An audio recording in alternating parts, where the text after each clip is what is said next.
Recently, I've been interested in buying some new combination squares, and after doing some research, I came across a fellow by the name of Joshua Farnsworth. He has his own woodworking school, and he has a YouTube channel named Wood and Shop, and I'll leave a link in the description below so you can check out this information for yourself.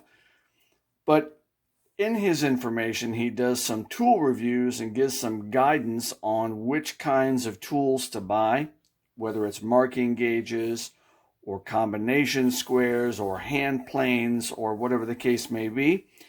And so he has some information about combination squares. He recommends a couple different kinds, and this was his economy-friendly recommendation. As a hand tool woodworker and as an instructor, he feels that these particular combination squares, the Empire 6-inch combination square and the Empire 12-inch combination square, are a good square for the money. So I bought these at a local big box store, and I'm going to take them out of the packaging, check them for square. All right, so before we check these for square, let's take a look at some of the features that the manufacturer points out. First of all, they point out that there's a blade lock. Well, that's good, because if it didn't have a blade lock, well, this would just be a real fancy paperweight. Secondly, it says that all the edges have been precision milled. It says that the level here is a dual pitch level. It also states that the head has rational dimensions.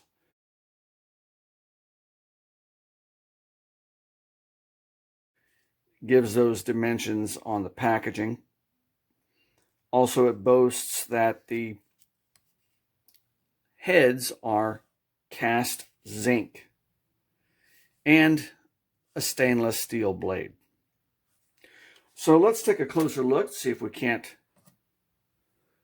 take a look at these milled surfaces here that they're so proud of. Well, I can definitely see some milling marks right in here.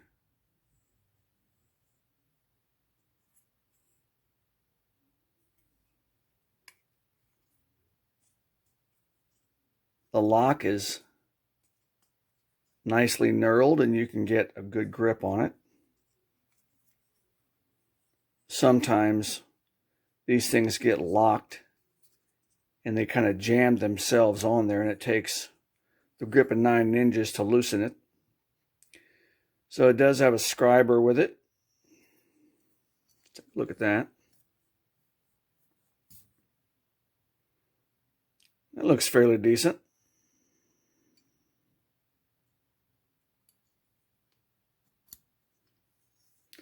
Surface finish looks pretty good on the casting.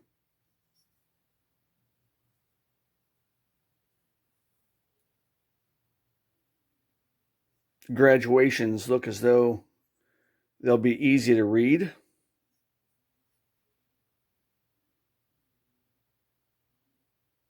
I don't know how well we can actually see the milling marks in the head here, but I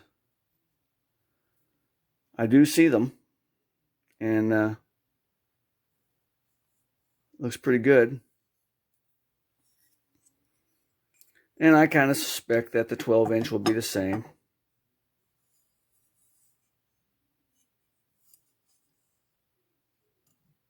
Yeah, milled surfaces look pretty good. So all the features, all the main features are the same on both squares. So now what we'll do is what this video is all about. We're going to check these for square.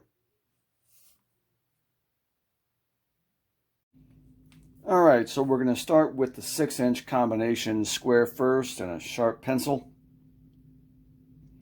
And this material that I'm going to use to help me check the squareness of this combination square is a panel from some self-assembly piece of furniture with a factory edge that I am very, very positive is square. I'd be very surprised if this edge is not square.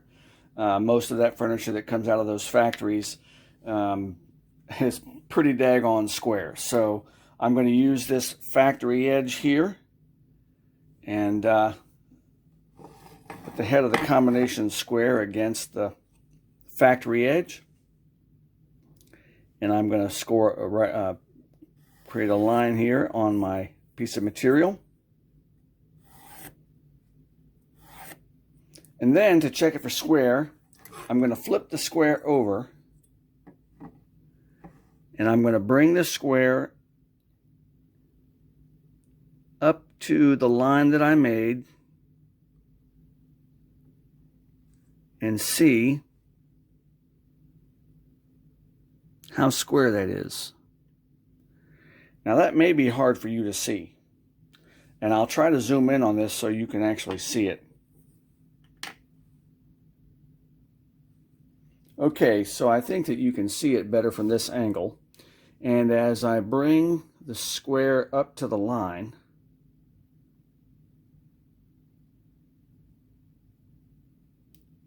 that looks pretty daggone square to me.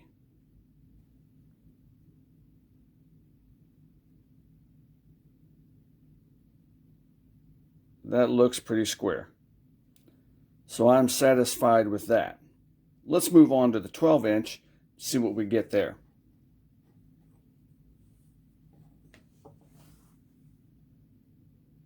But wait, I can hear someone say, what about the inside corner of the square?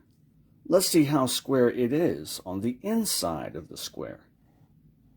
Because after all, that's the side that we use to check the squareness of our boards. Well, let's just see here.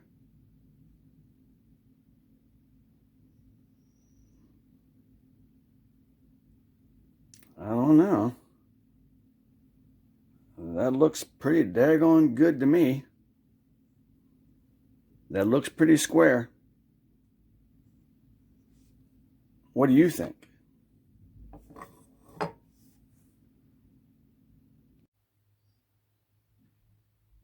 All right, so here we have the 12-inch combination square. Let's see how it does for squareness.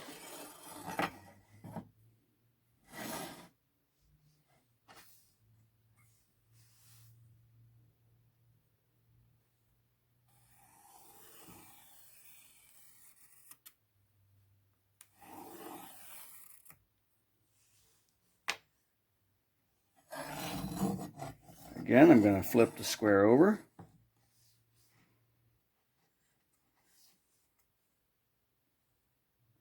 Bring it up to the line.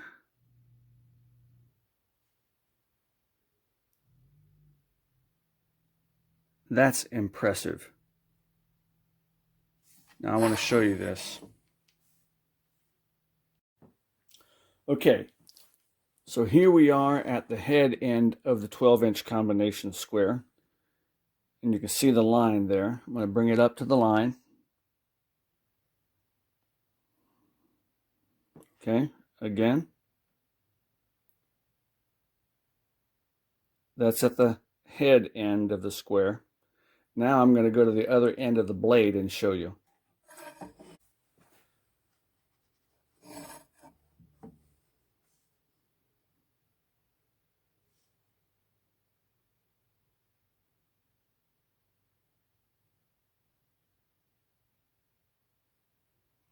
Bring my square up to the line at the head end. And you can see that all the way up here, there does not appear to be any major discernible deviation at all in that distance. That is very impressive. So now, just as before, we'll check the inside corner. All right, so we have the inside corner we're checking now.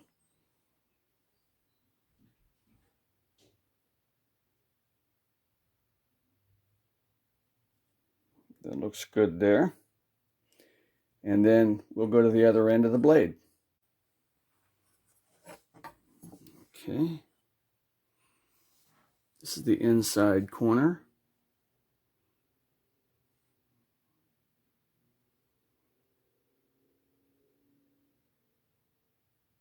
And again, there's no major discernible deviation.